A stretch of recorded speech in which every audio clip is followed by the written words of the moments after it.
Later on, at one point, when I met my then boyfriend, the question was like, am I doing this to make money? Or am I doing this to just go by day? We ended up being evicted. We couldn't pay for the rent. And the money that I was making was a lot less.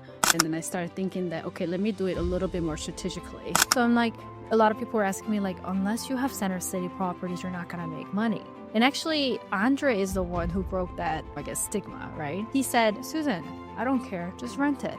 So I'm like, it's not gonna work. And he's like, yes, it's gonna work, just do it. So we just did it. And it was a hit. I was happy because I feel like I was a value add to my family. And then that I was able to support my little sister and my mom who are in need. Welcome to the Kaizen Blueprint, the podcast dedicated to helping you achieve a better life through continuous improvement. If you're ready to elevate your finances, grow your investments, and unlock your full potential, you're in the right place. Each episode brings expert insights on personal development, finance, and real estate, giving you the tools to build lasting success. Now, let's dive into today's episode.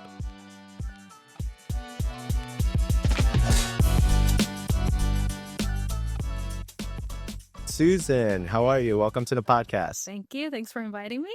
So I know you a lot from the real estate world. You've done short-term rentals, wholesaling, different type of creative financing. You do manage your own rentals, and you've done a lot of ground-up constructions as well. But let's take a step back from all of that and then tell us, what was Susan like even before that? Oh, man. What year are we talking about? Before real estate, what were you doing before real estate? Well, before real estate, I was a broke international student. I just came to this country as a high school student, and with my mom, dad, and my little sister, who's like almost 10 years younger than me. And I guess in high school, I had to lose my dad. He passed away, so it was very dramatic turn because I came to this country 2010. He passed away 2012. So for our family, we're like, what just happened? And then my little sister, she's too young. My mom doesn't speak English. So it was quite I was hustling a lot, but it was just plain hustles, no strategies involved. And then I went to college, and then I had like 5 different jobs actually back then. Yeah, from different counties and different cities. And that's when I met my husband, Andre, then boyfriend. Yeah. So you met him before the real estate thing? He was the one who got me into real estate because he was like, Susan, you're running around like chicken. Like, I'm driving this like 2001 Honda Odyssey minivan from counties to counties. I mean, he's like, what the heck are you doing? So he taught me all into like, so he was a commercial real estate agent before, I think since 2011 or so. And he wanted to get into real estate investing. So when he met me, he was in talks with someone he wanted to learn from. So he started working with him, and then I started working with them, and then that's how we got it started. Got it. Yeah. What was the mindset as an immigrant look like for you, especially after your father passed away? Was there like a huge trigger that you're like going to go gung-ho on whatever it is that you're going to? I think, losing my dad, it did teach me a lot of lessons, but the lessons don't come like all at once, right? So when you lose somebody, it's very interesting because yesterday you had the person right next to you. The next day you're like, where is he, right? Where's the person? And the saddest, this is like a really sad story, but like one day, it was like 3 years after he passed away, I wake up and I dreamed about something that I wanted to tell my dad. And then I'm like, I literally picked up my phone and I'm looking through my phone, his number, right? And then I'm like, oh shoot, like it like hits you, right? And I'm like, dude, like that's so sad. So there were a lot of lessons that I learned from it, the loss, and then also, but at the same time, you don't really have the time to feel that, right? Especially when you're here by yourself. Like we didn't have any extended families or friends. It was just me, my mom, and my little sister. And my little sister, she was like 2nd grade or 3rd grade at the time. So I went to Wesleyan High School in Blue Bell or in Embler. So her elementary school was right next to my high school. So my high school would end early and I would go pick her up and things like that. And, living that life, I wanted to make sure my sister also gets all the education and attention that she needed. So, I was driving her to like Girl Scout places and some other extracurricular activities that, I didn't want her to not do it because we didn't have a dad. Yeah. So, you don't really have time to think about like, am I hustling or am I strategizing? So, you get caught up on this rat race, you call it, right? And my rat race was like, just literally working at, offices, teaching students. And I think one of them was like, what did I do? Like too many things. Oh, I was working at a nail salon and I Wow. never done that before, right? For me, actually at the time, I felt like I was very happy because Interesting. it's Okay. interesting, right? I was happy because I feel like I was a value add to my family, and then that I'm able to support my little sister and my mom who are in need. So I think that's in Korean we call K 장녀, which means K first, daughter. Okay. So I had that mindset. And now that I think about it, that hustling kind of showed me early on in my life of, be strategic, right? Mhm. Because later on at one point when I met my then boyfriend, the question was like, am I doing this to make money or am I doing this to just go by day, right? Like And purpose. right. So we ended up being evicted. Like my mom, we couldn't pay for the rent and the money that I was making was a lot less. I mean, I didn't know back then, but somebody was hiring me with way below minimum wage. So, wow. I just thought that he was saying that, it's like taxes, deducted, blah, blah, blah. And I'm like, wait a minute. Like, that's not how, So it was a gross pay instead of a net pay. how did you calculate that, right? So Sure. I think at the time I was too young and I just, continued to start working on things. But you do learn the hustling and then just do it mentality. But I think after that, I kind of got tired and then I started thinking that, okay, let me do it a little bit more strategically. Yeah. Yeah. Okay. So you figured out that you want to do it more strategically, and then you met Andre. So what was that transition like now that, you had this 5 jobs, you were in a rat race, right? And then you met Andre and you mentioned that it wasn't real estate just yet for you. So how did that start it after Andre was like, "Hey, I'm doing commercial brokerage. You should jump in." Like, what do you do after? No, so, okay. So Andre was a commercial agent, but he wanted to get into investment. So I didn't know what that meant to me. But at the time, he asked me, and I think that was like second week of dating. And I was like, just do it. Because he was asking, should I do this? And I said, go ahead, do it. I don't know what it is, but it sounds like it's going to make money. I'll support you for whatever you want to do. Maybe it's God talking through us, but I didn't know what I was talking about back then. And when he started the business, he was obviously, he's 10 years ahead of me, hustling, and he's done a lot of different things on his own too. He had multiple things that he was going on. He's a true hustler. He needs to be here right now talking about hustling. And he was basically telling me his wisdom, right? Like, hustle, but strategically. So he told me, let's get into real estate investment. So we did the wholesaling things together, real estate wholesaling. And I think then I learned a lot. So when we were doing wholesaling, what we do is we do marketing and then we call the, Sellers. the sellers back. And mind you, this is like, I was in the United States like 3, 4 years in. Okay. My English wasn't perfect, Sure. right? And not let alone English, Philadelphia slangs and the accents, and it wasn't like it was just totally culturally I wasn't fitting in, right? And I'm calling them the sellers, and the sellers are like, "Oh, why you call me?" Like, they're very aggressive. Sometimes they're cursing, and they're saying some things that I couldn't understand really because of the accent or the tones. So it really transformed the way I think and then the way I do business. And I think that impacted me a lot and then pivoted me in this business. So in the very beginning, I was doing a lot of I wouldn't say cold calls because I was returning calls, right? Okay. So I was making a lot of calls, and then I learned through like closing deals, right? Creative financing and mortgage assumptions and things like that. I was able to learn a lot through that. But it was kind of like head collision because there's not a lot of people at the time. I'm not sure why we didn't have gurus, right? We didn't have people teaching us. We were just learning as we go. And Yeah, I mean that's how we got started with but I was still I still worked. I had a part-time job on the side on the I think it was the first year of doing dating and working together. Okay, so we got a lot to unpack there, right? One, can you explain a little bit what wholesaling is? So real estate wholesaling is basically a assignment of a contract, really. So when you are meeting with, in this case, a motivated seller, right? Maybe somebody inherited a property and they don't know what to do with it.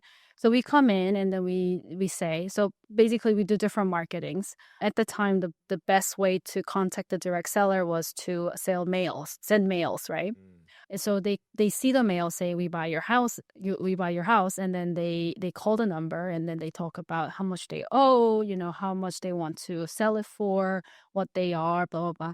So what we do is we put it under a contract on the agreed price, and usually it's under market value because most of the properties that are kind of distressed or unwanted are not like in its mint condition, right? Sure, it's not like the what a listing agent would want to post on the Exactly. MLS. Yeah, so if it were to be posted on MLS, maybe they were required to fix couple things, they don't if they were to sell it as is, so there were a lot of challenges that they would face, so they called us. So we would come in as a buyer.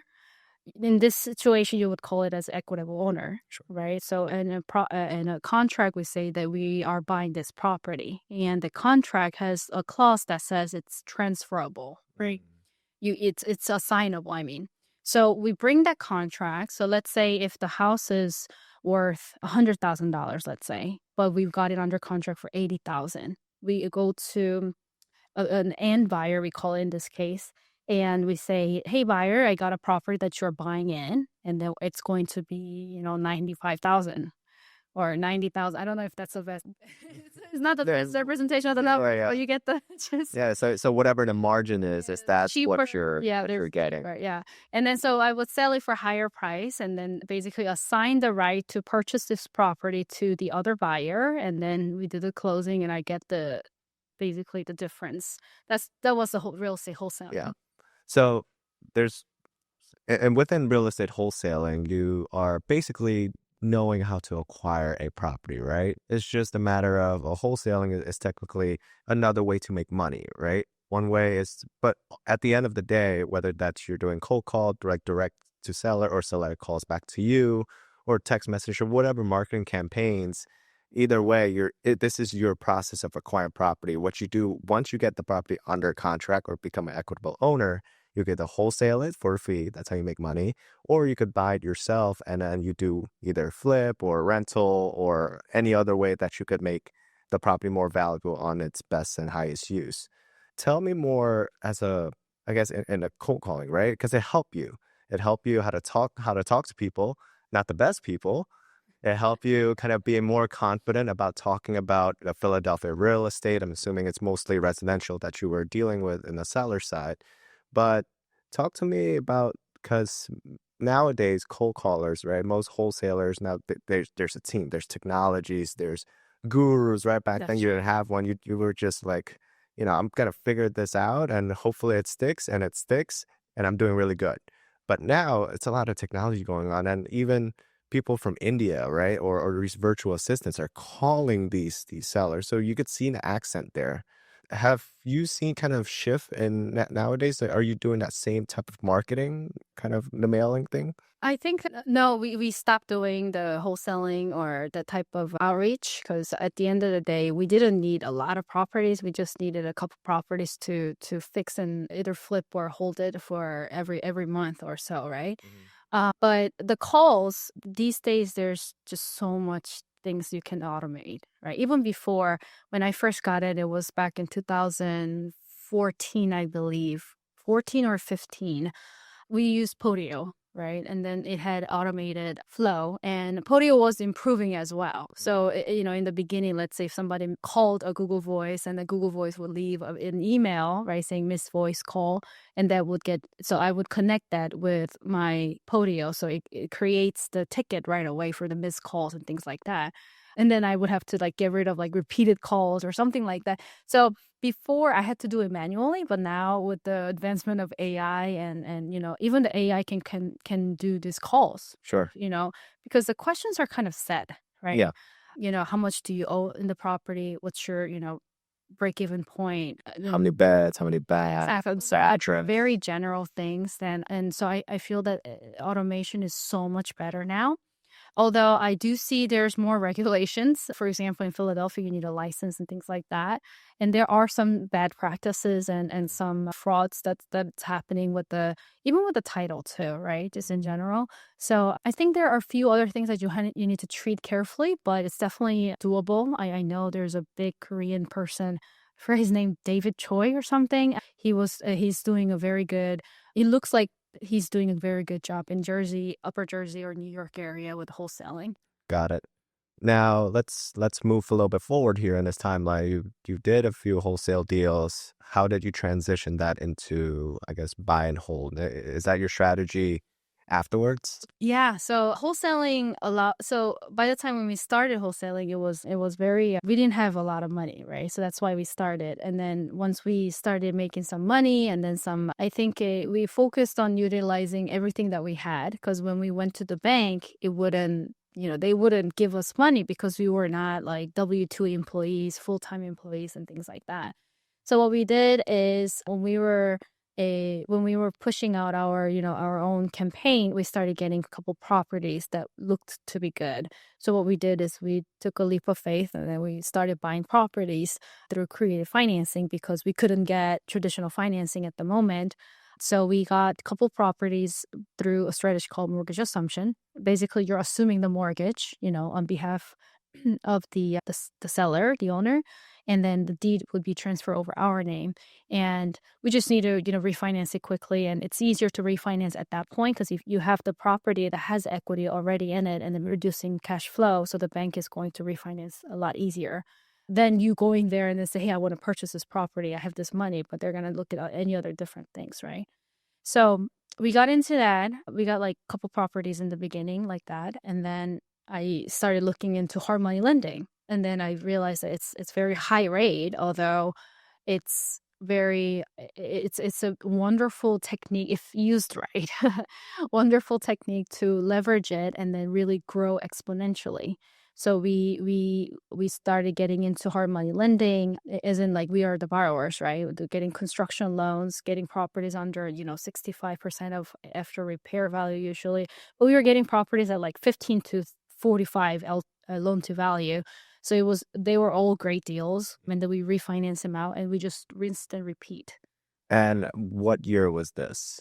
So 2015 is when we started buying properties, I believe, and then yeah, that's when we started going at it. And Yeah. I think right before COVID, we started buying a lot of properties. During COVID, we bought also. And at the time when it was like 2018 or 19, I'm really bad with my memories. It's all good. My husband knows I'm a goldfish. And so around that time, we had some lands that we purchased before through the wholesaling, and then they were very low prices, like for example in South Philly, but they went up like crazy. We bought it like I don't know how much we bought it, but it's a couple 10 grand, but it appraised for like $125,000. It's a single family lot, right? So we started building on that. That's how we got into it was two options, right? Like either you sell it or you build it. And Andre asked me, I'm like, no, I'm not gonna sell it. I'm gonna build it. I don't know what else. Again, God talking through. Yeah. That's awesome. Yeah. Okay, so in the subject to or in a mortgage assumption, can you assume the mortgage when when they're in the midst of a foreclosure, meaning they owe a lot of money to the bank? Can you assume the mortgage that way, even though there's debt to be collected from the said seller? Yeah, so most of the time they're going through that situation. There are different stages of the foreclosures. They don't just take over the property right away. And it's been a while. I think that sometimes the regulations and laws change and every lender is different. But they give you like a notice, and within that period of time, what you can do. What we did is that they were already in that situation, right? The bank is not willing to take the partial payments or none of that, and they're just like, okay, we're gonna take your property. It's really sad because usually we are homeowners, right? Yeah.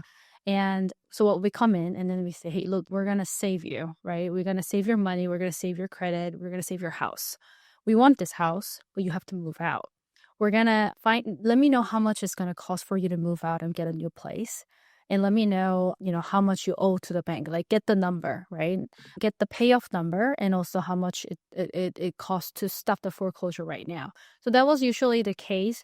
But I know that there are some wholesalers out there, not wholesalers, but investors that out there that they were trying to save it, but they couldn't really do it. Mm. So they had to go the other way around with the short sales, talking to the bank directly to say that, hey, this is the package. I'm a qualified buyer.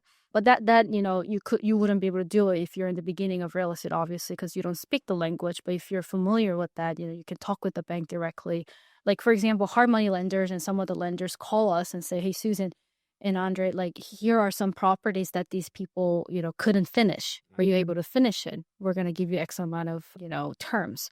Then if we think it's good, we take it. So usually you can stop the foreclosure, Mm-hmm. but if it's too late, it may be difficult and you have to find different sources. So do you pay any extra fee? Like, let's say, I don't know, a 250,000 home, right? And then they owe maybe 100 or 125.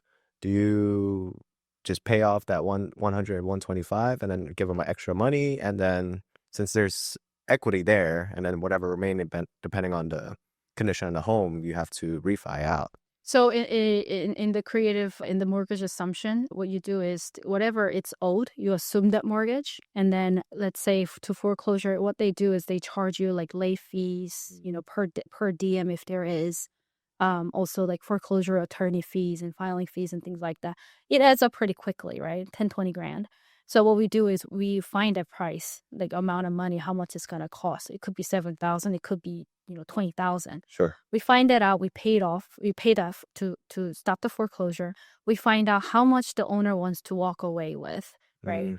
Because they need a place to stay anyways, right? Yeah. So let's say, okay, I want 30 grand. So we would give them 30 grand plus, let's say it costed 20 grand to stop the foreclosure. That's 50 grand. If the property owes $100,000 and I put 50 grand, 150 plus whatever closing fees and other fees, but the property is worth $300,000, that, then it's worth it. But if the property is like worth 180 or 200, is it a good deal really? Like, do you Yeah, want you're to do buying that? at a market price at that point. Right. There is no equity in it. Exactly. So what you want to do is you want to tell the seller that this is the situation. Do you just want to walk away, right? Yeah. So a lot of times, a lot of people do that, interestingly, because, you don't want to, it's not interestingly, actually, they want to do that because they don't want to lose their ability to buy another property Sure. down the road. Yeah. And absolutely. I mean, they also want to get some money, right? Because they're also presenting the deal, for lack of a better word. They're there. Like, this is a deal for you. Obviously, you're an investor. Obviously, I'm kind of screwed right now financially. You're helping me and I need help, and you need properties and I have a property. So it's somewhat of a win-win scenario. Yeah, usually the investors, they structure things more creatively and they're more flexible because they understand the terms. Sure. The homeowners are just very much motivated to walk away with Mhm. some money and they just want to be done with it. Yeah. Got it. Mhm. Okay. So now you have a portfolio, right? Whether that's rentals, a short term, and however financing structure that you have. Okay. Now you have a lot of rentals. How does property management works for you now? That's a very interesting question because I've been having a very deep conversation with my husband for lately about that. I've had short-term rental companies since 2017. Not companies, but company. And what it did in the beginning, I was managing for other people. And unfortunately, it wasn't my thing to do a service to others. Although it was fun, I learned a lot of things. But I just focused on doing my own property. So I was focusing on short term and mid term rentals, corporate rentals. Like, for example, the one in Fishtown, there's a Carvana, Oh, yes, the yes, car yes, vending machine. yes. There were contractors who was building like the glasses of the vending machine, and they needed to save for, I believe it was like 3 months. Mm, Every month they paid like, I forgot the numbers already, but it was like 6 grand or something for 5 people. For them, it was a good deal. The only overhead I had that property was $600 plus maybe some bills, right? sure. And then they also pay for housekeeping every week, $125. You know, so for me, that kind of deal was just it's even better than long-term rental. So in the beginning, I did everything, right? I got the property, I did a construction cleaning. Like I literally did the cleaning myself, right? I bought the vacuum, the post-construction vacuum, and I cleaned it. I went to Walmart, IKEA, Costco, and I did the shopping, furnished the whole thing, the marketing online, responding to the guests. And then at one point you're like, what the heck am I doing? Right? Yeah, you don't have life anymore. And then that was one of the reasons why I had to stop managing other people's property, because I was doing all of that and they would call me and going crazy, like, Susan, I think there's somebody at the property, but I don't see anybody on it. And at that time, unfortunately, like the sync in the calendar wasn't like as advanced as now, right? Right now, there's a lot of Airbnb third-party platforms like Yesty and like Uplisting. That's what we use, and there's a lot of platform. Then it wasn't, it wasn't that good, right? So the calendar wasn't synced, and there was a lot of technical difficulties back then. And then so with the short-term rental, that's how I got started with the company, right? I started hiring people offshore. I actually had a Colombian friend who joined. Then it was, I hired him, but we became friends. But he was already like a serial entrepreneur in Colombia, and he was emphasizing the fact that, Susan, you need to have people, you need to have system, you need to delegate. And he educated me about all these different things, and I'm like, that makes so much sense, right? So I started hiring more people, started working with people from different countries, but they're super smart, right? Like often a lot of people just call this loose term of virtual assistant. They're not an assistant level. They're like engineers. They have like degrees of like, it's super higher level educations, and the way they work is very efficient, right? They're not there to spend time. They really want this company to grow. Well, not everyone, but the people I have met. So I started growing the company that way, and then the system was kind of like transferable to different perspectives of my management in my real estate portfolio, like construction management, right? Or the long-term rental management and things like that. So recently, I kind of shut down almost everything for the short-term rentals. Interesting. Yeah, and the reason being is that there were just too many regulations that was going on, and then just wanted to pivot my business a little bit. I still want to do fix and hold, but not at the level that we're doing right now. I want to continue with lending, looking into funds and things like that, because I realized that the lenders and the banks are always getting paid. So before we start into the lending side, okay. First things first, short-term rentals, right? Where are they located, and how do you determine if they're good for short-term rentals? So back then, I wasn't that sophisticated, right? What I did is the properties I had. So in the beginning portion of this, I had properties in North Philadelphia, in South Philadelphia, that are not really attractive to travelers. And back then in 2017, a lot of people didn't know what Airbnb was. And even though they knew what it was, they knew that it was really for the platform to travel, right? So I'm like, a lot of people were asking me like, unless you have center city properties, you're not going to make money. And actually, Andre is the one who broke that, I guess, stigma, right? He said, Susan, I don't care, just rent it. So I'm like, it's not going to work. And he's like, yes, it's going to work, just do it. So we just did it. And it was a hit. Why? Because there were not a lot of people in my area doing short-term rentals. And people needed this Airbnb properties in the areas that other than center city or, attraction area. So we didn't really have any other competitors, and we were already in the game. We know what to do. So it was very effective. So we made a lot of money in the very beginning. And also another thing is that our overhead was very low, because center city properties, for example, they're expensive, right?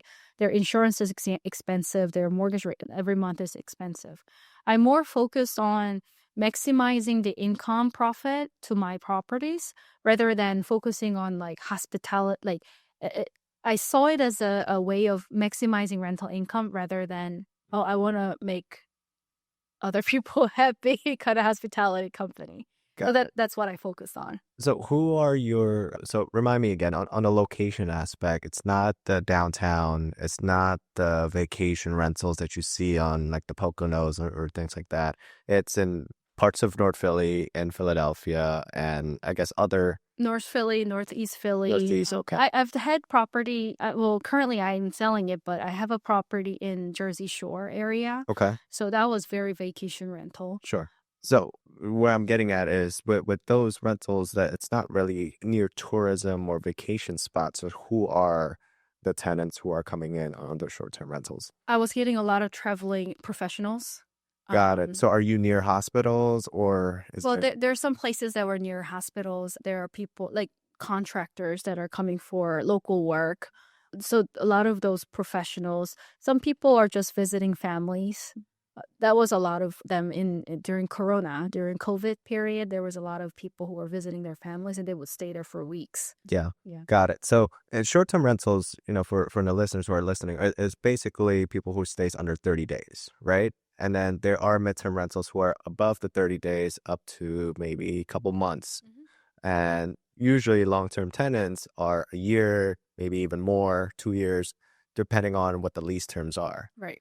Have you seen more shift into, short, because if it's traveling, I guess people are nurses or have jobs for corporate, whatever reason. Have you seen them kind of shift into that midterm rental more? Like they ran out for more than a month or a couple months as opposed to under a month? Yeah, so usually traveling professionals they rent out for a couple months from the get-go, from Got the it. beginning. Okay. And I do see that there's more competitors in short-term rental space. So a lot of investors like us are pivoting into midterm rentals and I believe they're rocking it.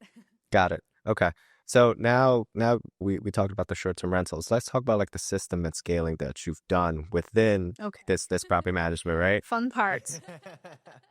Okay, so am I okay calling them virtual assistant? Because you said they're not really assistant. Do I call them virtual engineers? What do you feel more comfortable talking? You know, Or your employees? Would that be a I mean, they're not on my W-2. okay? So Your 1099 employee. I usually call them team members. Team members. Or Okay. teammates, right? Got it. Because, at the end of the day, let's say you and I, let's say you lived in, I don't know, in California and we worked together. You're somewhere over there. Maybe I never met you, but we still in the United States. Got it.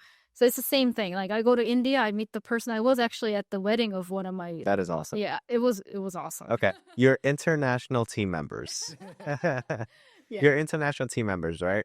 How'd you onboard them? Where'd you find them? And how do you know they're qualified? That's a very good question. That's a very good question. I get asked this a lot, right? So before I used to hire people on the website. One of them being a freelancer before Upwork went crazy, right? They went really popular.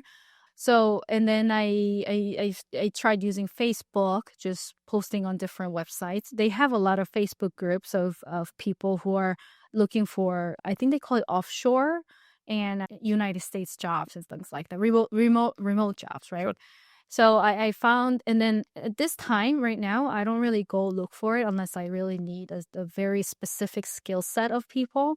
What I do is I just get referrals from the people that I already have. Mm. So I've had multiple team members from the Philippines, India, Nepal, Bangladesh, Pakistan, in Thailand, in Vietnam as well. So there's a lot of great people with different skill sets. And it's very interesting because onboarding, so there's a whole hire to fire process, right? Sure. And it's tedious if you're doing it as a small business owner by yourself, right? You have to, so basically you get the job posting, get the applicants, and then you need to screen them, in some way, right? You screen them and then you hire them. Once you hire them, you train them, and then you need to make sure they're happy also, right? So these 5 portions are very important for someone to stay very long. And at the end, what I did is at one point, I'm like, I don't think I'm good at it, right? I mean, I was pretty good at like building rapport, but and then to train and then keeping them was really difficult, right? Because it takes time and love and care. Yep. And so what I did is obviously I automated it without me doing it. So I had to take myself out. I had to get somebody who's in HR in the Philippines who knows how to do this, right? So I needed some team. So I asked the lady, it's an HR lady, she's good with recruiting and training people. I told her, look, you will work with us. And she's the one who actually, so when you hire someone, you want the other person to tell you what to do. Mm. Like you shouldn't be the one telling them what to do, right? It should be the other way around. So I told her this is my challenge, and she told me, look, we'll work together. She will draft up the whole, onboarding manual of and then soaps, right? What's gonna be she was focused on guest correspondence in the first time, so she did that. She went out there and hired a bunch of people, right? She did a couple rounds of like kind of like filtering people through, and then they ended up staying. And then there were also a manual and processes to make them happy, making sure they get bonuses, they get asked certain questions so that they feel they're valued. And I asked them the question. Sometimes I ask them for major decision questions, and they're like, "Why is Susan asking me this?" Right? But I want them to understand that their opinion matters, their voices matter, Sure. because they're the ones who's meeting the guests, who's talking to the guests, or the clients, whoever it is. Right. So, yeah, that's what I did in the beginning. Yeah. Got it. So it seems like you hired a lady and who is an HR as your first team members, and her job initially was guest correspondence, right? Just talking to guests, and if there's any issues, that was her first thing, or did the HR thing from the jump? So I specifically met her through the HR, right? Like, so I was looking for somebody who can take care of the, hire to fire, right? And I told her that, look, I have a lot of turnovers, high turnovers of people getting in, and then I onboarded them, I trained them, and they leave for whatever reason. So I told her my challenge, and then she said, I will work as if I'm the person, create the manual, and then also basically automate the whole system of onboarding, training. And if they want to quit, that's fine, because whoever we get, it's just automated. Got So it. we're not spending a lot of time. It appears like this is more of an agency, right? When you're when you're hiring for team members, especially in Upwork, and you kind of see this hugely in Upwork, you could see like the person, the vendor, and then they're working under like a company, and then that company usually some sort of agency, and they would have managers and they would have dedicated kind of their own employees that they pay, and we pay directly to the agency that they, in case if they're gone, then there's someone to replace. So it seems like that HR lady is that, except more on the conception, like she just started type. Is that so, or you just hire her directly, and then I hired afterwards her. Yeah. she does all the hiring on the behalf of you, and you still pay the people that she hired. Is Yeah. that correct? Okay. Yeah. So I had to embed her in, because when I'm talking to the agencies, there's conflict of interest, really, so, and then I can't trust them 100%. I'd say, if I didn't like something about somebody, and then maybe they took it offensively, and then, my whole company shouldn't be relying on one agency. Hmm. So I had, that lady, I built relationship. I went to Philippines, actually met her, not to hire her, but like, I worked with her, and then I went Just there. one-on-one conversation, real life, like No, we had, we were having fun and things okay, like that's that. awesome. Also, I happened to be in the Philippines, so I hung out with her. But yeah, I always hire people to embed it in my, like, direct hire. I never hire agencies. I tried it before. It didn't. There's some type of different interest in there. Got it. Okay. And the HR lady, does she have background on hiring for short-term rental specific? No, Okay. no, she didn't. She didn't need that. All she had to do was understand what I needed. And I wrote some things down in the beginning. So purely HR. Purely HR, like Kind of. hire and fire, and then Yeah, kind she of understands the SOPs. whole basics of it. Okay. And I can see how that happens, because if I were to be hired, let's say in I don't know, a tech company, I just need to see some of the details, but the bigger pictures are the same thing. So she went ahead, and then she basically worked as a guest correspondent with the other teams, and then she was able to draft the whole thing within like 1 month. Okay. So she was in the business too of understanding what is the process looks like in terms of, let's say there is a team member who's, I don't know, do guest procurement or turnovers, for example, like hiring cleaners and doing all that nuances. So this HR lady would come in and she would look at what the process looks like.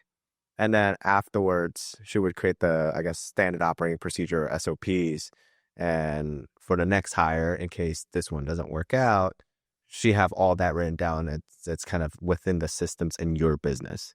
Yeah, yeah. So she basically, let's say, the job scope was to just basically guest correspondence, right? We have team members already working on that. What she would do is she would get in as a guest course, as if she was hired as a guest correspondent. She would actually take a position, right? And she would draft it up, come out, come out of that job. And then she would basically work with new hires and then the current hires and basically, modify and better the manual so it can be used over and over again. Got it. Okay. So how many team members do you have now? Right now, I closed the short-term rental Before you operation. closed it. Before, so I had 4 people that was running the guest correspondence because we had to be around the clock 24 hours. And then are they working 24 hours a day? No, no, no. Okay. So they had different Properties? shifts. Oh, shifts. Okay. Yeah, Okay. yeah. So they had different shift. And then I had 2 people who were doing the financial stuff, right? Plus I had one that's kind of personal person that did like taxes and like more intensive work. And the other one was just making sure all the money's there, everything is getting paid, the bills and things like that. So those type of Like financial. account receivables and payables. And also in producing like tax information or the financial information of income and expenses. And Okay. sometimes, that you got to make sure all the money coming in is actually deposited. So she was checking that and things. So she had access to the bank accounts as well. There's like a user account that you can. And then you could do like view, like you could limit the amount of control that they have of the account. Yeah, so we did a lot of PayPal, so they had that access to PayPal. Bank account is easy as well. Even credit cards, you can add a user just to see stuff, right? Okay. So we had that. So you have 4 in guest management, and then you had 2 in the finance. Yeah. And then that's 6. And then let me see. I had Too many. Yeah, I had like some part-time people because I didn't need somebody's like full attention. The guest correspondence people, they basically do a lot of things. So what they do is they have they correspond with the guest. They also do claims. They also and I had another person who just focused on listings and marketing, making sure the listings are optimized. This is part-time? Depending on the season. So I used to have the person as part-time and then it became full-time and then it was part-time. Okay. So it really depends, right? So making sure the listings are up on the market. So he didn't need to really work full-time sometimes. So whatever, it's just as needed. As needed, right? So he made sure the search was on the top, what kind of properties the competitors are out there. So what he would do is he would recommend to the team. So the guest correspondence team were basically the full-time people who not only corresponded, because on Friday, Saturday, it's busy, but other days are not that crazy, right? So on those days, they would make sure the pictures are optimized as well, kind of helping the listing person, and then making sure all the claims are made.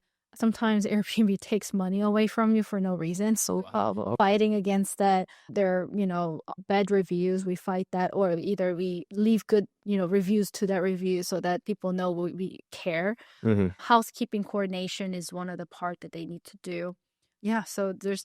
So you have a total, it seems like about 7 or 8 at a given time. I guess, yeah. I'm wondering, how does that work in terms of reporting to you? Right? Are they just reporting into the HR team member, or are they all reporting to Susan? And obviously that's a lot of work of like, oh, what if this happened? They're all coming at you with fire drills. No. So at one point I had a manager, right? He was a very smart guy, but he had a challenge of basically delegating. So it was convenient for me in the beginning because he did everything, literally everything. So a very smart guy, very sharp guy, but he couldn't share his work with other people. It was his thing. I think he thought that he would lose control of the company because he was the most important person. So the shift was all there. And there was a point where he had to go. He left and we let him go. And it was just, I had to rearrange the whole communication. But what I find most effective is that when these people... First of all, I don't need to know what I don't need to know, right? And the problems that they have issues with, they can't make decisions with, I usually have them bring the question with 3 solutions that they think it's needed. And I will just say, okay, let's do with that solution because it's cheaper, or I think based on my experience, X, Y, and Z. But barely that happens unless somebody passes away in the property, or there's a fire, or there's like a gun. Even those things, right, we have gone through a couple of them already, so we kind of have the soaps for that, which is crazy.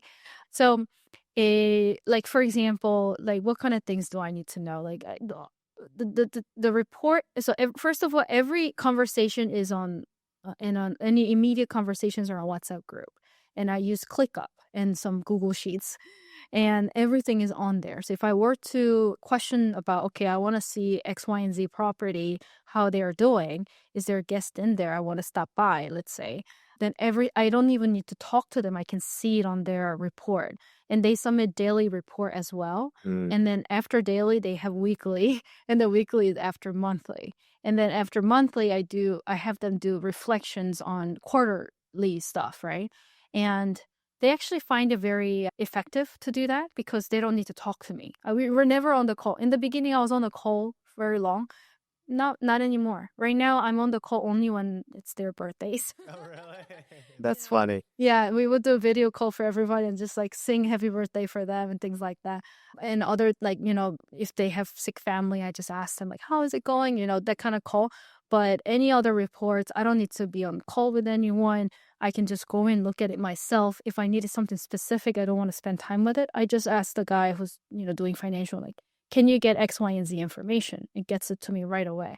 So there's rarely anything that they come to me and ask. If there's something, let's say toilet broke or ceiling is leaking, they have the numbers to call. And if they don't know, I mean, with the numbers, there is prices. And then also, like, for example, there's a leak. How much would it be usually, right? And within that range, it's fine. And the money is sent. So there's rarely anything that, well, I try to make it that way as much as possible. Although there are some challenges of working in that with my husband because a lot of people like to call him. He has a relationship with the contractor. So the contractors like to call him. So I had to find somebody who speaks Spanish because most of the contractors we hire are Spanish-speaking people. Sure. So we had to hire those people to basically take the calls. Got it. Okay. So talk about when you started building the systems. What does that look like for you? You mentioned that you were a lot on the calls now that you're not with the reports and things like that.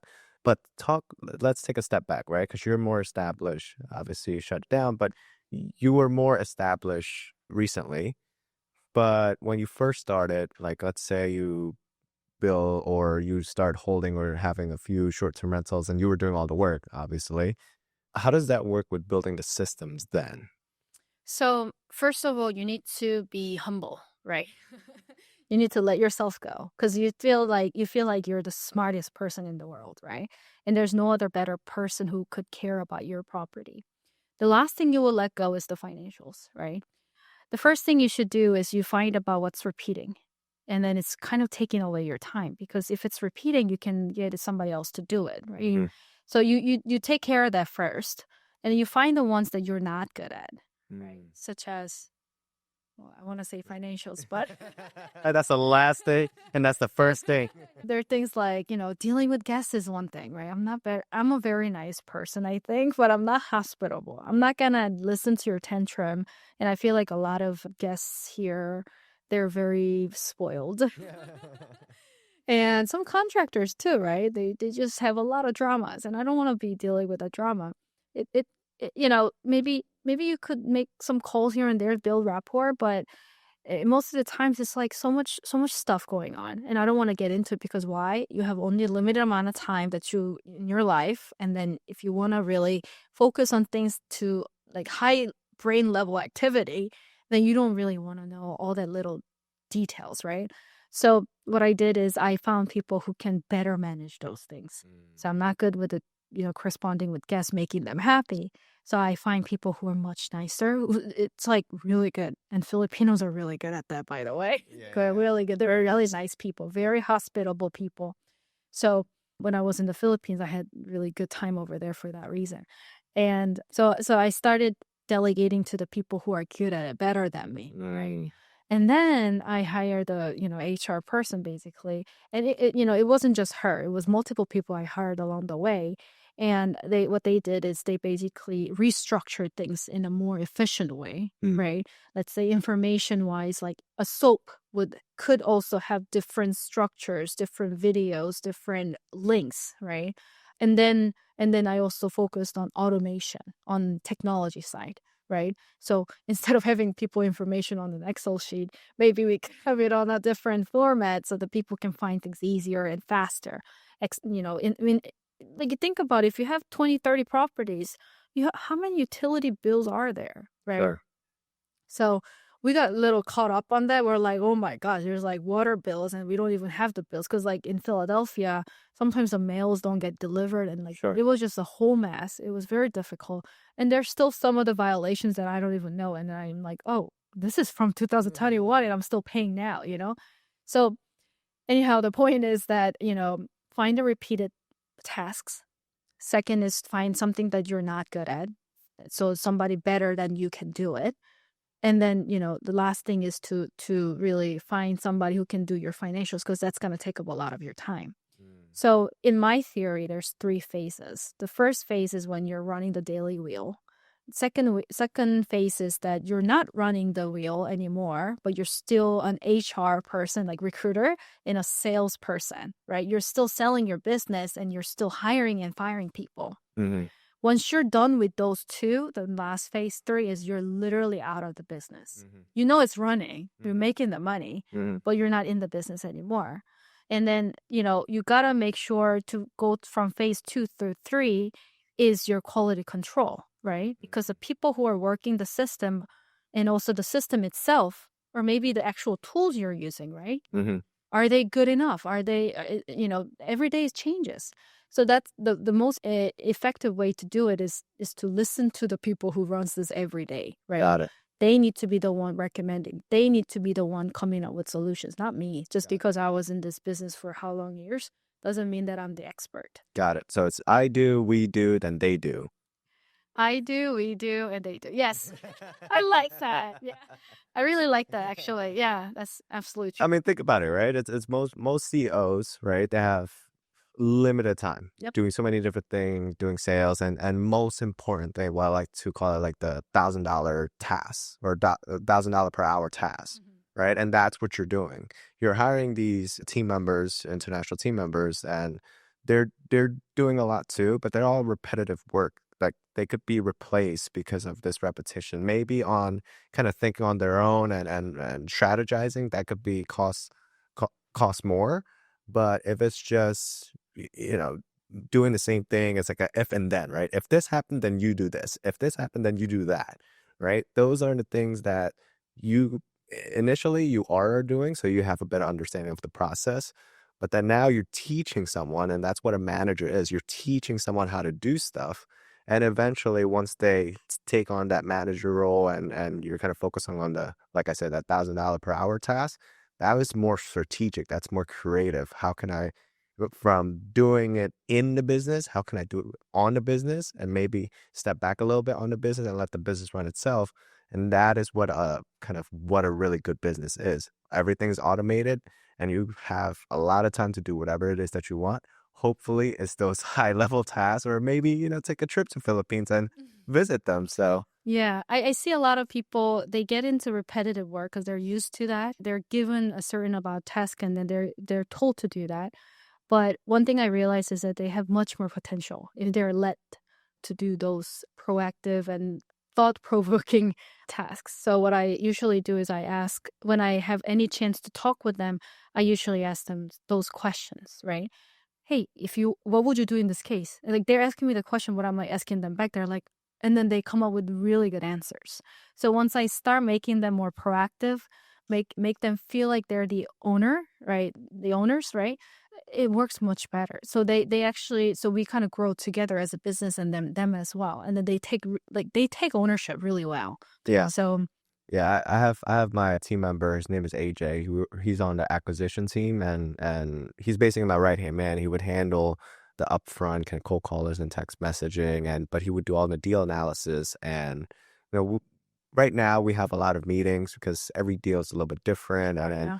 he'll ask me, it's like, what's the Philadelphia law, or is there a requirement on this stuff and contract stuff? So those are the things that I haven't yet automated. But when it comes to deal analysis, and we have Excel sheet, we call it the quick bit sheet, where there's in a commercial real estate, you do the incomes or revenues and Underwriting. Yeah. yeah, expenses, and then yeah, the NOI, and then whatever the cap rate is. So he would do that, all the analysis. And then basically at the end, I just say, okay, let's offer this or no go, re-offer. Mhm. Where are the comps? And then we would go back and forth. And having that kind of time and have him do all the automations and just ask questions like, okay, did you look at the zoning? What's the highest and best use? And these are kind of, and he's really passionate about real estate, so that's why he really enjoys what he's doing. Mm. And I think, what you're mentioning, that one, they have a passion to do it. Two, they get paid, based on incentive bonuses and help out like that. And then number three, you make them feel like they're part of the company and the company's growing. It's like three huge factors to make that team member successful. And that is what a successful hiring looks like. Yeah, yeah. I mean, they are the reason why the company goes on running. And then if something happens, I take care of it. But I try to emphasize on the good side of it. Yeah. So how do you balance ownership delegations without losing control? I think first of all, you don't control anything. Interesting. Right. Okay. So the way I see it is this. I think and my thoughts kind of changed a little bit as I've been working very closely with Korean companies recently with international business. I've had a lot of talks with them, and the way they think about the employees and ownership is very different than what I usually see. Like one of their questions in the beginning is like, "How many employees do you have?" And I'm like, in our heads, like, less employee, the better, right? For a small business, right? And what they think is that the more employee, they will have more experience, right? I mean, I guess it's a debatable topic, but going back is that if you try to control something, it means if you lose control, you go crazy, right? But if you have the proper procedure in place, and when I say procedure, it could be in writing, it could be something that's culturally accepted within the company, then it kind of creates control itself. And I'm not giving one person everything to do, right? Let's Mm. say AJ, right? You make decision on purchasing property, you make decision on, what kind of properties we're going to reach out to, or blah blah blah. It's not like that. There's multiple people at same level, right? Mm. There's no supervisor. Well, I mean, it depends, but like in my situation, I didn't have a supervisor on purpose, right? Because that everybody's kind of like, I mean, calling out each other. No, but we're very like we don't create an environment where let me know if that person said something. Like it's not like that. If somebody does something wrong, they do call out, but in a way where it can be bettered. It could be It's not improved. dramatic. Yeah, It's it's more not like, dramatic. We're all trying to work yeah. and live a happy life. So I think the focus is that. I never felt like I was losing control of anything. But and even when I had the manager, like he controlled a lot of things, right? The shift of the power was very centralized towards him, Yeah. and then we were just saying yay nay.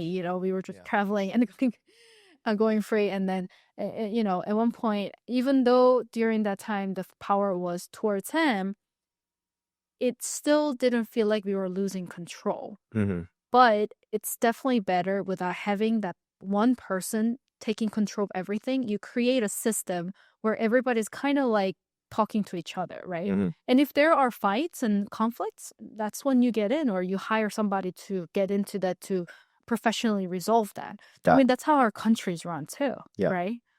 Got it. So you have multiple different people in, I guess, for like a better term, like a assembly line, right?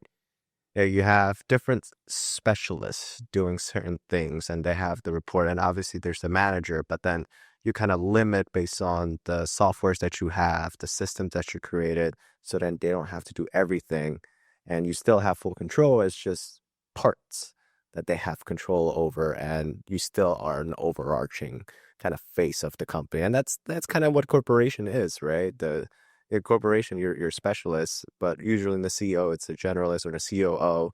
Usually in the executive team, they could do multiple different tasks all at once. So, Yeah. I think that if the operation was bigger, you definitely need someone more of a point of contact person to basically supervise a lot of things. But Mhm.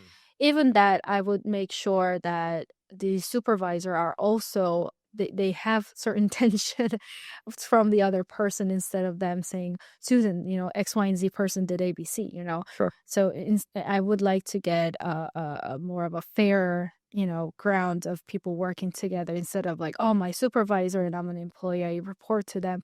But that could be because, I run a smaller business than Sure. the bigger enterprises. So yeah. Got it. Okay, let's shift gear here. We talk about the entire timeline within your real estate kind of life. Maybe this is related to real estate, but tell me more about the being a woman in a male-dominated industry. How does that look like in the beginning, and how does that still look like today? I think it's still the same, Interesting. very similar. But I have different tactics, right?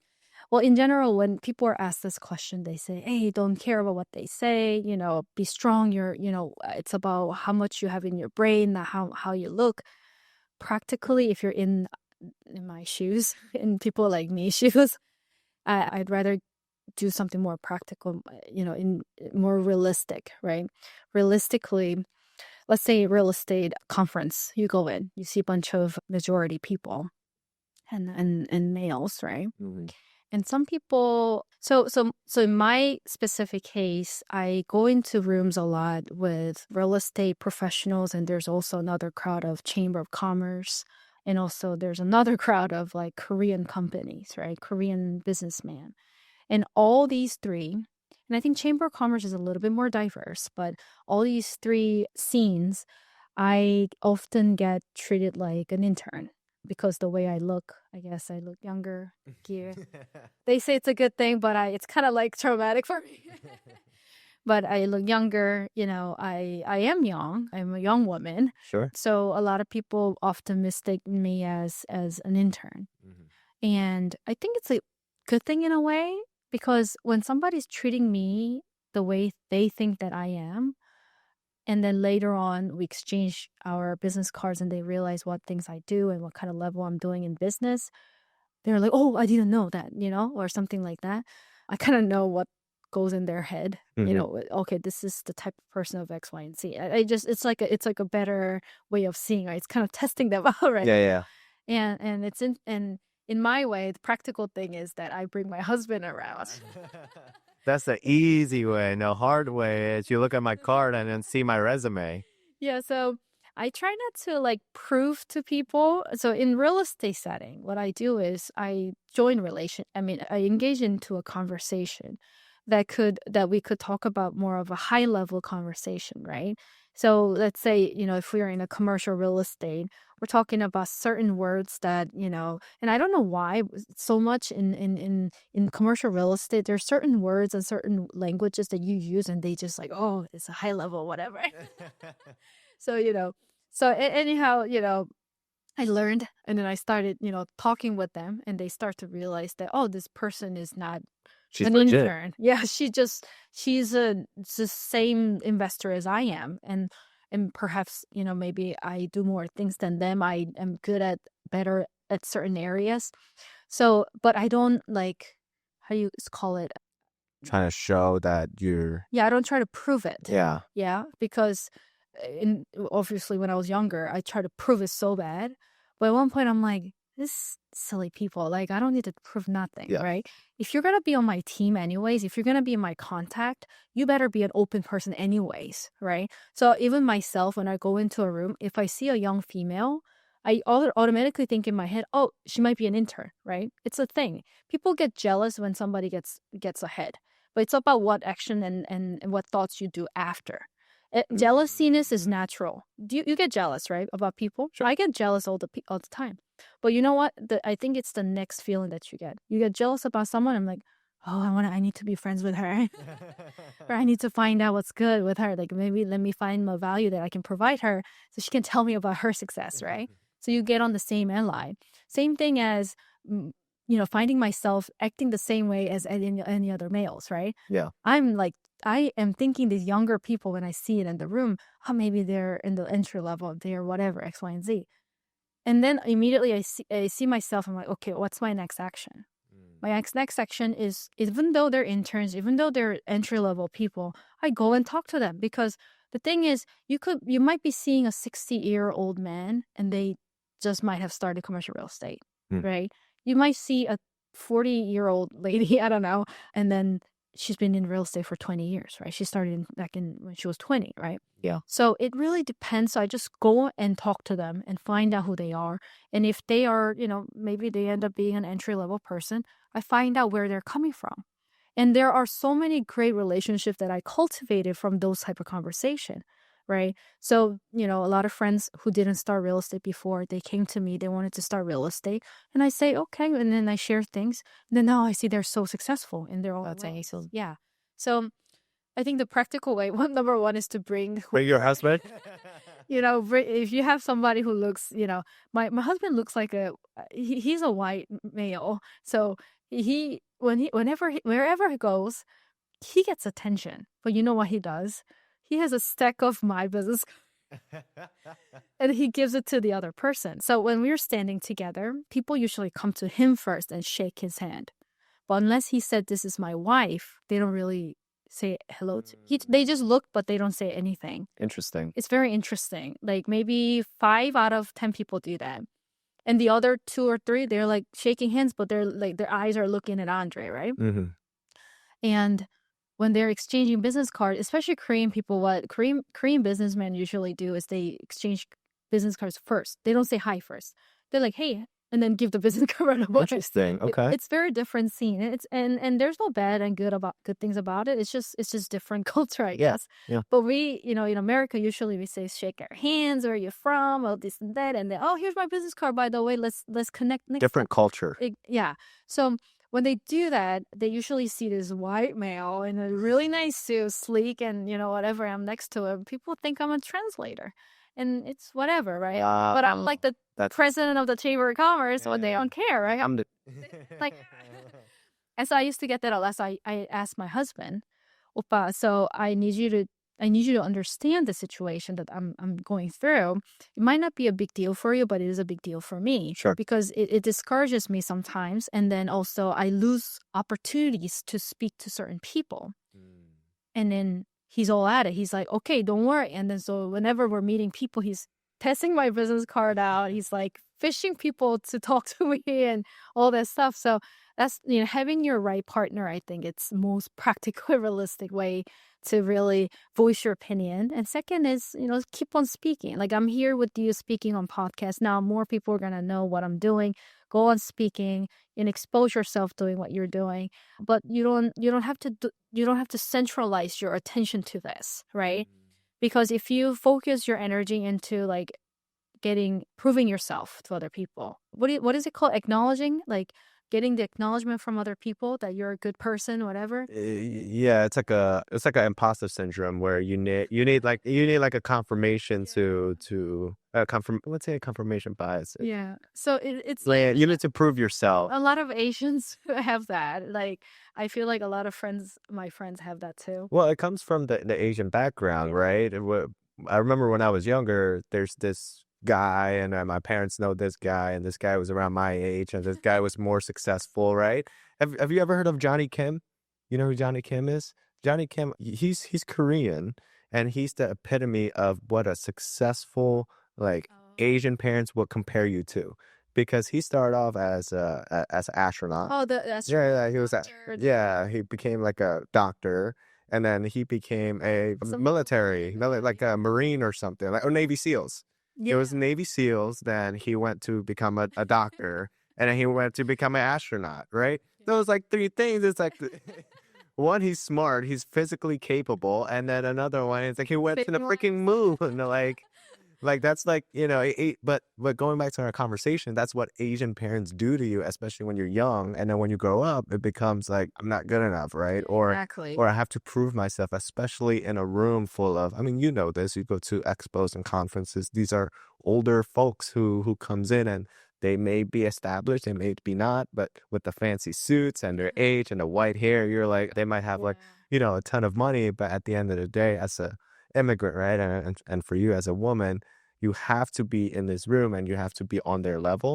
But there are ways and strategy to not show with your chest bump and you're like, I'm the, Yeah. but instead it's like these are in a conversation. You treat each person as the same as she was mentioning, whether that's someone who is at the entry level or someone who is more established and maybe you speak a different jargon or different vocabulary, but maybe in the entry level person they ask is like, what does that mean? And that's when you're like in a teacher moment and like, okay, this is what it means and this is how you can be successful.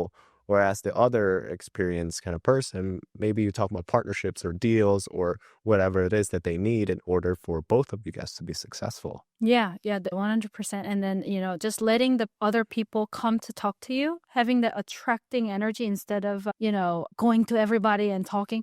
But it's important that you're proactive in talking to certain people and listening to what they're saying. Don't be rude, right? Like, oh, this person's talking about something that I'm not really interested. Like, people can tell that, but you never know what that relationship is going to lead to. Yeah. So don't be rude ever, but, kind of have that little momentum of attracting people to talk to you, Hmm. and it naturally comes to you. That's how I feel. Yeah. In the book, How to Influence Friends, or How to Influence Friends, or something like that by Dale Carnegie, he mentions that in a conversation, you want to be interested, not interesting. Like you want to Yep. hear the other person and let Yes. them talk. And usually by the end of the conversation, they're like, oh, he's a really interesting guy. Like, and I have a bad habit of doing that. That's why I started the podcast, right? I just ask questions and I just listen in and I'm like, oh, okay, that might be a good strategy. And at the end of the podcast or conversation, they're like, wow, I really felt heard and he's very interesting person. So Yeah. it's amazing, and I kind of do that, and I kind of shift my gear in these expos and these kind of conference or meetups, whatever you call it, because when I first started, I came in, and I was like, yeah, I got like multiple units, I make a lot of money. Nowadays, it's like, okay, so what do you do? Okay, Yeah, genuinely meeting and connecting is, I think, is very, very important. yeah, Not measuring other people, and I do see this in certain demographics, and I'm not gonna say where, but I do see that they are very calculative. Like, is that the word? Calculation. They're calculating how much value this person has for me, mm, but that's so bad. You don't do that. yeah. You have like a scorecard Th- that's like, oh, if you make $1 million, then you must be, someone up there. Yeah. So instead of that, having that natural connections, and obviously you get rid of the people who's draining you, obviously, like people takers, right? Yeah. Don't give to the takers. So yeah, those you just connecting with them naturally and then making sure you cultivate the relationship that you choose to cultivate is very important. You go into a lot of meetings, you have all these business cards. It's about following up with them. And my husband said, "Oh, you got to follow up with this person and that person." I'm like, "Opa, relax." People, but you can't just like say, "Hey, hello, how are you? I met you, this person. It was nice meeting you." Instead of doing that, usually what I do is the people that I want to talk to, I take selfies with them. I started doing that Yeah, and then actually. send it to their text message or save it and then send it to them when I need them. Like, hey, remember we met? Look at this selfie. And by the way, do you have time in X, Y, and Z? I want to talk about this agenda. Got it. Okay. So what's next steps? You mentioned earlier about the lending side. You are shutting down the STR, or maybe you have already shut down. What's next for you? So, I do want to implement a couple automation in my current long-term rental business. It's more like a, downsides business from the short-term rental, so it's not as difficult. But there are some things that I want to straighten out a little bit. And I've tried different things, private lending, private borrowing as well. I've kind of realized certain ways of doing business is a lot better than the other. So we're going to try to implement that this year and next year. So this year we're probably gonna get into start lending in terms of like, and to begin with, we're gonna do very aggressive very short term, 1 to 3 months, and very aggressive high rate loans, right? And so because we can do this because we were the borrowers. We understand the borrowing portion. Sure. So we just need to be on the lending side. And then if the property fails or the borrower fails to perform, then we know what to do with the properties. Like we just know in and out of the properties, right? One thing I realized with a lot of hard money lenders that I've dealt with, they might not know everything about the properties or the whole, environment of constructions and contractors and different things and then this and that. And that's maybe why that they're doing vigorous underwriting on the borrower as well, if the person is financially capable and strong enough to do certain deals. But we know kind of like as a borrower shoes, so we understand certain deals are risky and look certain deals look risky to other people, but for us we can do it, right? Sure. Because worst case scenario, properties on ours, we know what to do with it.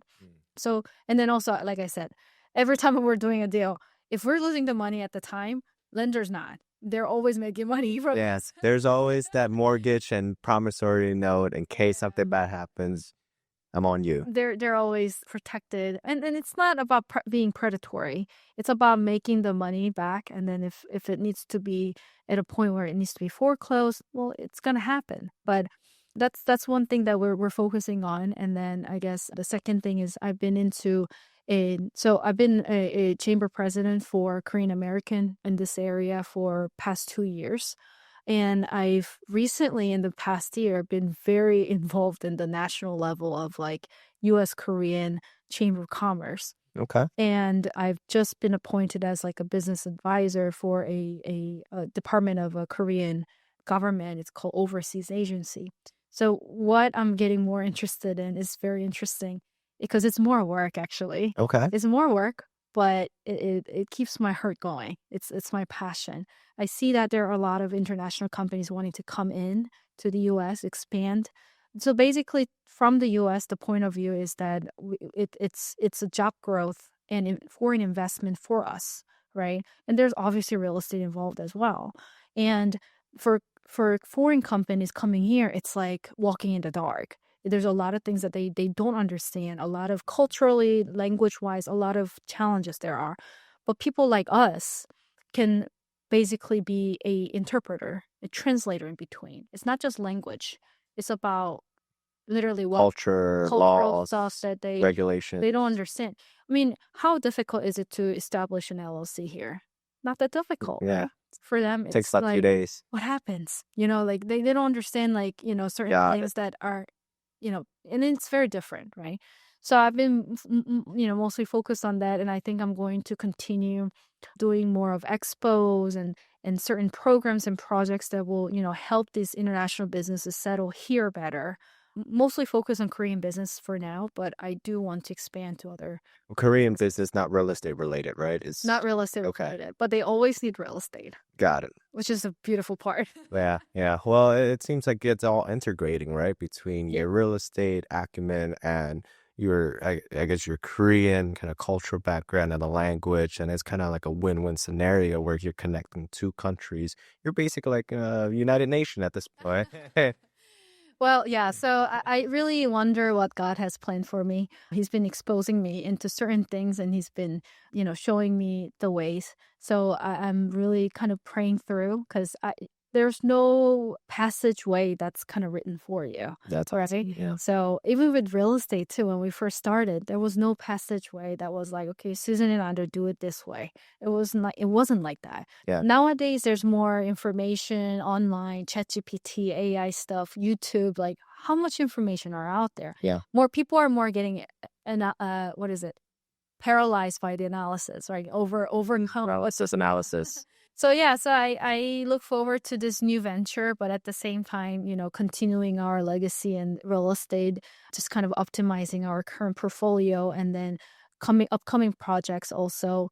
I was thinking about helping other people to do more projects like with us, but it takes a lot of effort. So I'm just waiting for the right moment to have the right tribe, right team to provide that together. So I, there's some type of calling that I have that I need to really materialize, such as giving financial literacy workshops and things like that to the underserved communities. Yeah. Got it. And what do you need from other people? Other people? Like you Other mentioned the teams? tribe. Yeah, you mentioned about the tribe thing and you want to bring people in. How can people provide value to you in this instance and what do you need from them? Most of the time, what I realize is important is their heart.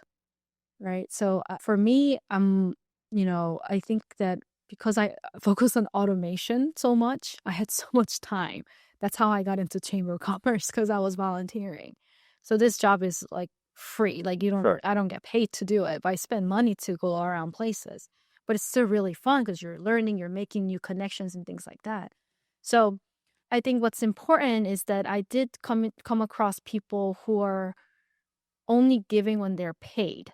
And there's nothing wrong with that. I think it's just the way they are living. Sure. But I like to meet and work with people who are willing to give.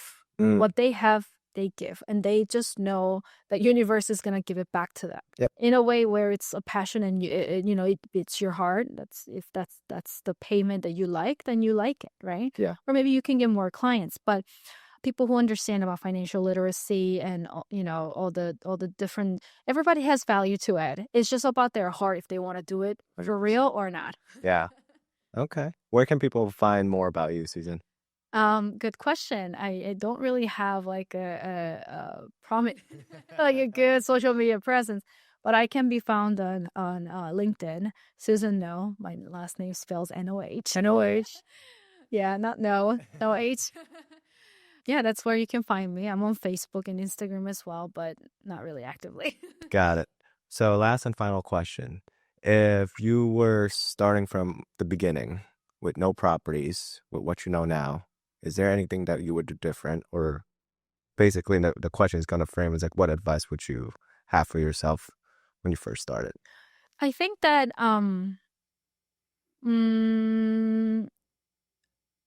I feel like there's no advices. And I know it sounds funny because you have to go through that to learn it. You can get all these advices, and I give advices to my sister all the time. The thing is, when you're not ready to listen to it, or even you're not ready to digest the spices, right? You cannot. So I feel like if the only way to learn that really profoundly is to actually going through it, then there's no other advice I can give to my younger self. And such as, there's one thing that I've been recently learning is don't care what other people say. It's easier said than done. It's very difficult to not care about what other people say. But recently I've gone through a couple personal experiences where I'm like, oh yeah, that's really true, right? But I've heard of that a lot of times. It's just difficult to take myself away from that. So advices is that, just live happily. Don't get stressed out. One thing I learned from my husband, just, tranquila, hasta Tranquila, relax. yeah, se mañana, don't stress out. What's the worst thing you could, so that's was his thing. What's the worst thing it could happen? And I'm like, that's true. As long as I'm with you and happy, and I think I don't mind losing all the properties I have. It would be sad, of course, but Yeah. I just need you to be healthy and live with me a long time. That's all it is, really. Yeah. Yeah. Well, that's awesome. Well, unfortunately, we have to close up the podcast. You've been an amazing guest. Thank you. It's been amazing sharing your story, your life, and your shift in mindset from being evicted to where you are today. Freaking Chamber of Commerce. I don't know, the liaison between Korea. You might as well be like the chief secretary between. But it's been awesome. Thank you so much, Susan. And we'll see you on the next time. Thank you. Thank you so much for watching or listening to the Kaizen Blueprint podcast. If you got value from today's episode, be sure to like, subscribe, and leave a review. It really helps us grow and reach more listeners like you. And don't forget to stay connected. Subscribe to our newsletter at kaizenblueprint.com for exclusive insights, resources, and updates. Keep striving for growth, take action. And remember, small, consistent improvements create massive impact. See you on the next episode. Peace out.